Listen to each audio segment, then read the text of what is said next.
Install Android 13 on Xperia XZ2 via AOSP Rom. Please check the description for important notes and all the download links. First, download ROM and GApps packages, then transfer the downloaded files to the phone storage. Link is in the description below. Step 2. Boot your device into TWRP recovery.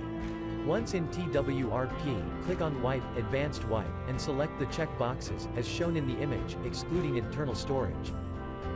Step 4. Swipe the button to wipe the device. Step 5. Go back to the recovery main screen, and tap on the Install button. Step 6. Navigate to the storage, and select the ROM zip file. Step 7. Finally, swipe the button on the screen, to install ROM file. Step 8. Flash the GApps zip package, in the same manner. Step 9.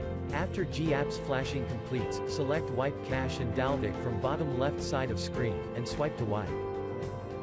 Step 10. When the flashing process is complete, hit Reboot System. That's it, you have successfully installed the ROM on your device.